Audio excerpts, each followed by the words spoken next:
Okay, so we're going to draw out and label our animal cells and our plant cells. The first one I have here, I've kind of drawn this egg shape. It's an animal cell, so we're going to label it animal cell up at the top. And you'll want to do this with me. You're going to have your own piece of paper, and you can have markers, crayons, colored pencils, doesn't matter. But you're going to draw and label the parts of the cell. And while we're labeling some of these, we're also going to label their function. So we have an animal cell. This is the type of cell that we are made up of. And the first thing in an animal cell that we're going to draw is the nucleus. So the nucleus is the central part of the cell.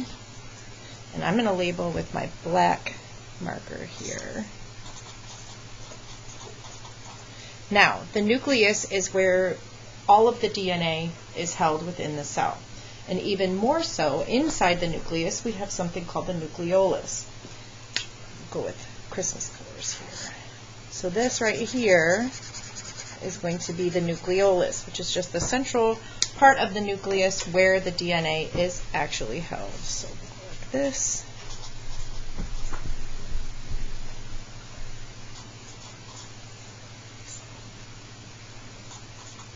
And this is where DNA, or all the genetic material for a cell, is held.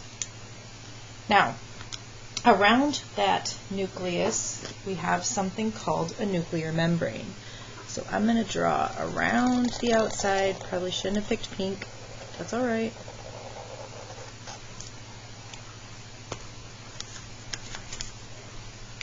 Is the nuclear membrane.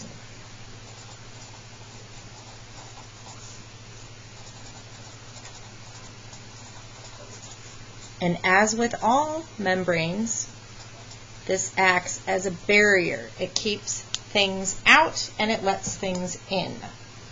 In this case, it's going to allow messenger RNA to go in and out of the nucleus. All right, so if we're talking about barriers, let's talk about our cell membrane. The cell membrane is going to go along the outside of the cell here.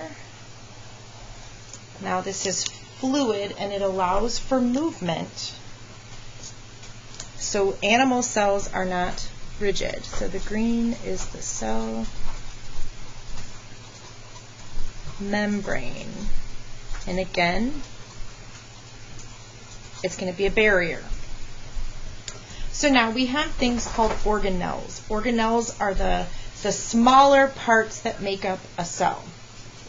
One of the things that both plant cells and animal cells have are mitochondria. Mitochondria are going to be these kind of kidney bean shaped, and they actually have a double membrane. So they're going to kind of look like, going to have some folds in the middle. So let's draw a couple of these in here. Excuse my artistic ability. I am not an artist. We'll do that. Those are the mitochondria. I'll label this one. Now, the mitochondria is the powerhouse of the cell. This is where the cell gets and uses and forms its energy. We're going to put energy next to that mitochondria.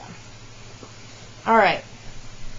Another organelle that we have around our cell is going to be a lysosome. And lysosomes are just going to be little kind of circular balls out into the cell, and these are responsible for digestion. What lysosomes do is they get rid of any part of the cell that's no longer working properly.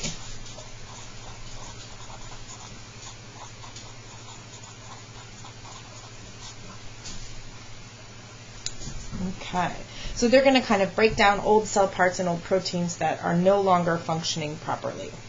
All right, another thing that our cell has is a vacuole. And now this is different in a plant and animal cell. They both have vacuoles, but in a plant cell there's one big vacuole, and in animal cells we have smaller ones that are going to kind of just be intermittent. throughout our cell. So that's our vacuole. And vacuoles are used for storage.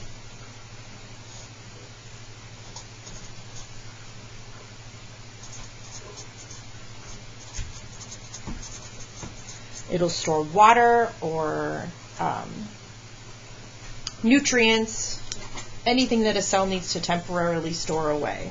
All right, so now we have some of our organelles that kind of free float around within the cytoplasm. Let's find. So the cytoplasm is everything that kind of makes up inside the cell here, which I'm going to very lightly kind of cover in gray because I don't want to mark my cell up too much.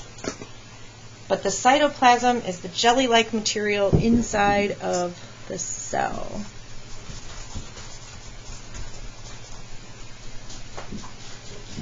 All right, so now there are a few organelles that are on the outside of the nucleus that help create proteins and lipids. And this is the endoplasmic reticulum, or it's abbreviated as ER. There are two types of ER. We have rough ER and smooth ER. And it's going to kind of look like folds on one side of the nucleus or the other. So now, the difference between rough and smooth ER is the presence of ribosomes. In rough ER, there are ribosomes present.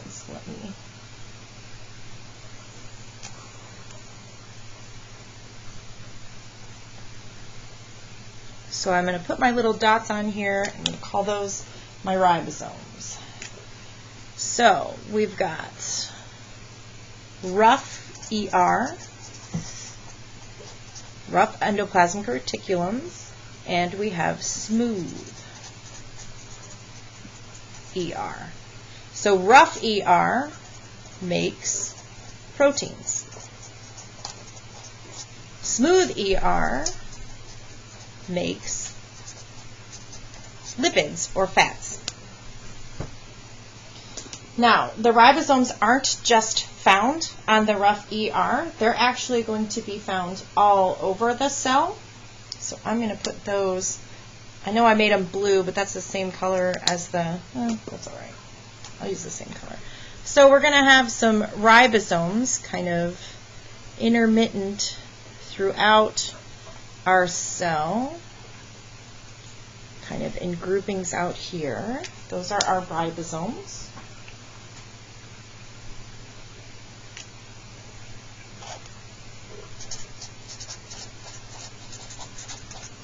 And ribosomes are also responsible for protein synthesis, or making proteins.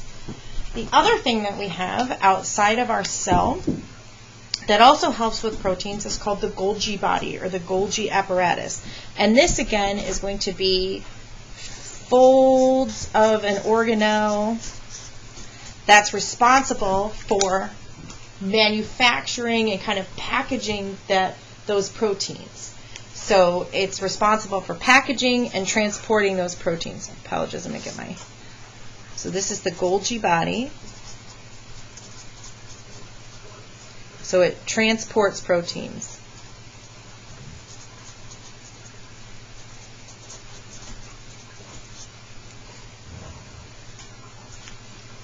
All right, and those are the parts of our animal cell.